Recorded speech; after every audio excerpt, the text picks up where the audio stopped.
Welcome, Matt here. Now we've just done a longer lesson inside the Total Drummer Academy for the members in it, and we were looking at displacement on the snares to create funky beats.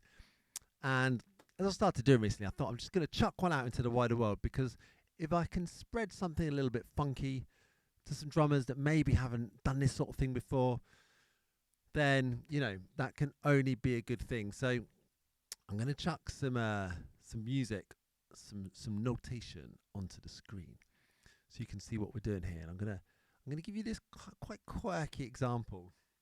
So we covered quite a few examples in the lesson. I'm just going to give you this one. I don't know. I find this one interesting. So this is based upon everybody's favourite drum beat, right? Snare on 2 and 4. 1, 2, 3, 4. Now, obviously, that groove's amazing, and it works for so many songs. You wouldn't want to be doing the thing we're about to do now. You wouldn't want to do it in Back in Black. It would ruin the song. Or Billie Jean. It would ruin it. So the beat I just played is absolutely the right beat for lots and lots of occasions. But, sometimes we want to mix it up and get a little bit funky. So this one's really going to explore syncopation. We're going to place the snare drum not on beat 2 and 4, but actually on the E. So in the gaps between the hi-hats. So the hi-hats are just playing eighth notes, like in Back in Black groove I just played. 1 and 2 and 3 and. So normally we would play 1 and 2, and we'd hit that snare on beat 2 with the hi-hat. So the first thing here is look at the top 3 notes. The first 3 notes on the hands. We're going 1 E and. So that's the first thing to get used to.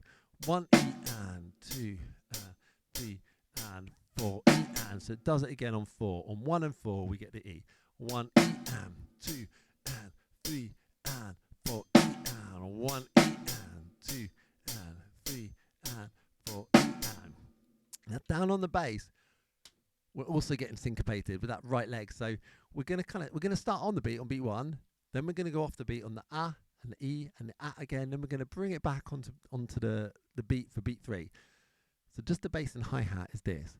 1 and a 2 E and a 3. So back on the beat.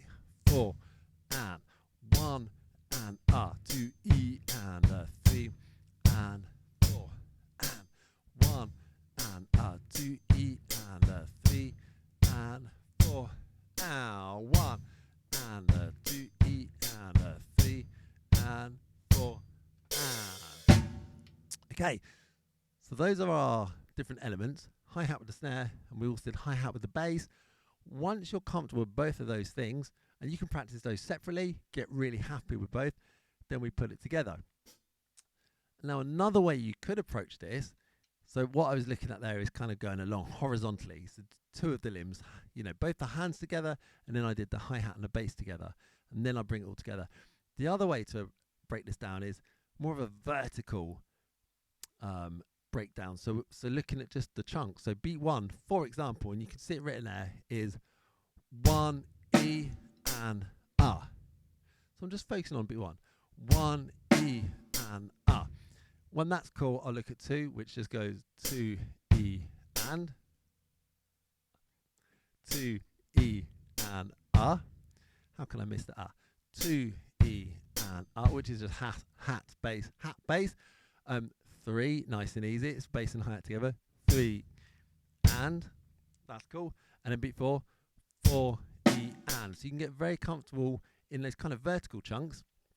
And then you could start to put those together. So maybe I'll just do beat 1 and 2 now. So that would go like this. Give you this angle. It goes 1 E and A. 2 E and A. So just beats 1 and 2 there. 1 E and A. 2 E and A. I like to do the same with 3 and 4. 3 and 4 E and. You know what I mean? And then once you've got all of it in those different chunks, however you've broken it up, vertical, horizontal, whatever you've done, you bring it all together. 1 E and A. 2 E and 3 and 4 E and 1 E and 2 E and 3 and 4 E and. Right? Then you've got the beat. you've got the beat. You've got a quirky little weird beat. Now, what I love is when people take these ideas, they learn the idea, and then they take it somewhere new. So just to give you a couple of ideas, like where could you take it new? So one example, and you heard me doing this at the beginning, is some dynamics on the hi-hat. So for example, if I were to play soft on the downbeat, accent on the and, we get this, 1 and 2 and. So now, if I play the beat as written above, on the screen here, we get this.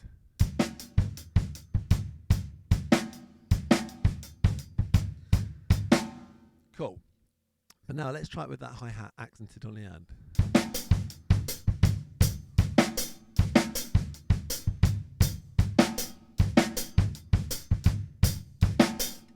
So did you see that? Just gives it a little extra layer of depth. Just a little bit of something extra interesting going on. Another thing I found myself doing quite naturally when playing these is just to fill in all of the E's and R's on the snare. So the result of that is the hands are doing a single straight roll between the hat and the snare. We're going right, left, right, left, right, left, right, left. But I'm only accenting the two that are written on the page. So that goes there. 1 E and a 2 E and a 3 E and a 4 E and 1 E and a 2 E and a 3 E and a 4 E and a 2 E and a 3 E and a. And now with the hi-hat accents on the end, we get this 1 E and a 2 E and a 3 E and a 4 E and a 1 E and a 2 E and a 3 E and a 4 E and 1 E and a 2 E. So that starts to sound quite interesting. And now if I had the bass back in there.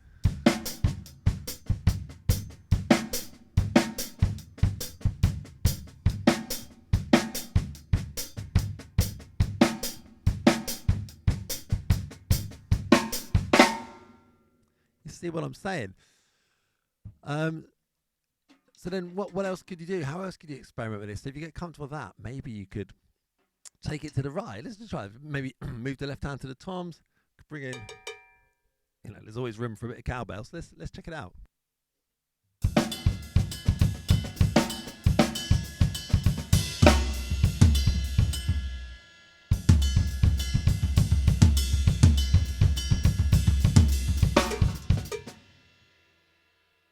Get it back on this view. So you get it. I'm going to get a bit of cowbell in and just see what happens.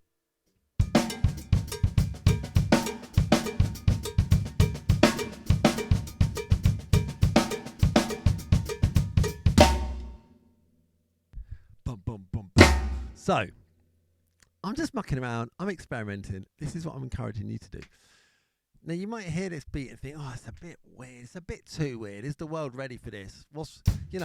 This feels safe. This is a bit too weird. You might be right. So there's a couple of options with this sort of thing. So this might be a really quirky groove for your song. It could be. It could be the groove for the whole song. And it becomes a really kind of signature part of the song. But it might also just be a funky turnaround at the end of a section. So you might be playing something more straight. And at the end, you go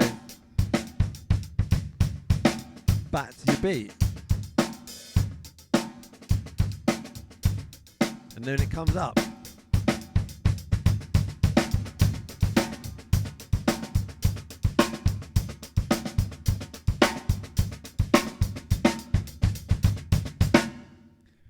You know what I'm saying? It might just be a little kind of funky groove feel that you've thrown into a song. So don't think this sounds too weird, I'll never use it in a song.